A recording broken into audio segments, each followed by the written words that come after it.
Taxes, healthcare, and gas prices, all controversial topics that the federal government deals with. Tonight, Action 12's Gretchen Bolander sits down with Senator Roy Blunt one-on-one, starting with a look at the federal role in the Joplin tornado recovery.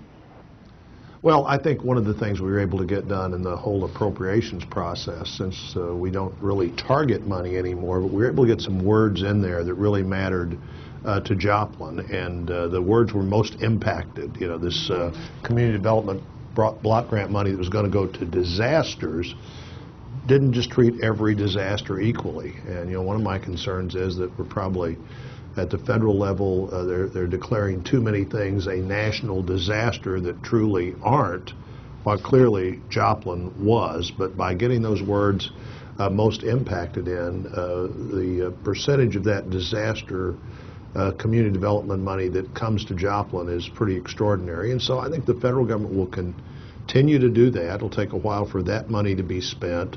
A lot of the commitments that have been made, counting housing in Joplin under the rural housing program that normally wouldn't qualify for under the Department of Agriculture, lets a lot of things happen over a relatively long period of time that wouldn't happen otherwise. And so I think we're seeing maybe the federal commitment to Joplin nearing an end as it relates to the tornado, but it's going to take a while now for all of the commitments that have been made to actually see those checks cashed, and the federal obligation to a community that really couldn't deal with something like this all on it.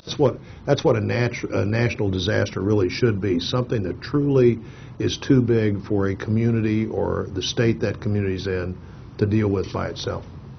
Do you see the recent extension of the federal payroll tax cut as something that will help or hurt the economy? Well, it didn't help the first year, and I personally don't think it's going to help a lot. I think people got in it's the difficulty of eliminating these taxes or other things on the basis of, well, gasoline's so high, let's waive the gas tax. All the time I was in the House leadership, this came up with some frequency. Members would come and say, you know, the gasoline prices are so high, why don't we suspend the federal gas tax for a while? And I was saying, well, exactly when do you think we're going to put the federal gas tax back on?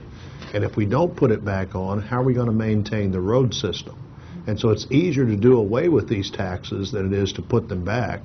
And I'm personally continue to be concerned that by not having people contribute as we would anticipate they would into their own Social Security account, that eventually you undermine the support for Social Security by making it just sort of some other government program that people contribute into some, but we borrow money from the Chinese for part of it and we take general revenue for the rest of it.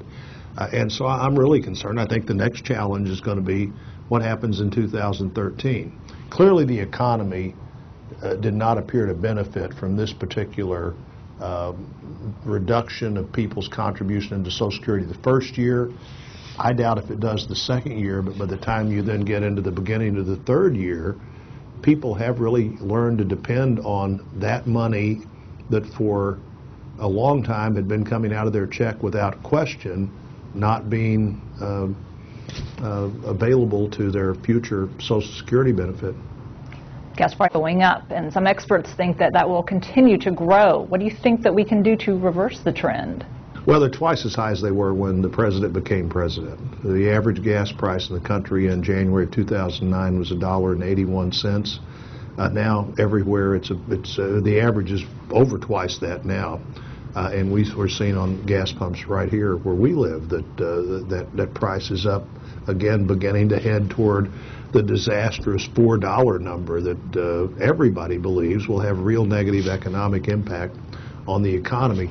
Part of what the country could do and the government can do about gas prices is just announce that we're going to do everything we can to get more American energy. And, you know, we can say we're going to build the Keystone Pipeline, which is 880,000 barrels of oil every day, and that oil clearly won't come all at once.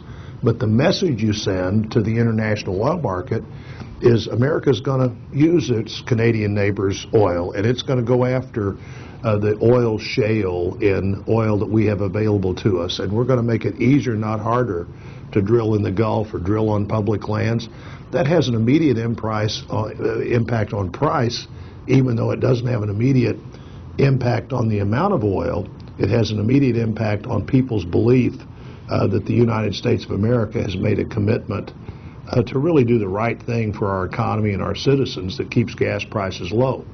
Now, the other side of that is you've got a Secretary of Energy and an administration that their stated policy is we want to make traditional energy so high that people have to look at new green energy sources. I'm not opposed to green energy, but I am opposed to raising the utility bill and the gas bill because both of those things have a real negative impact on jobs and families. We'll continue our one-on-one interview with Roy Blunt tonight on Action 12 News at 10.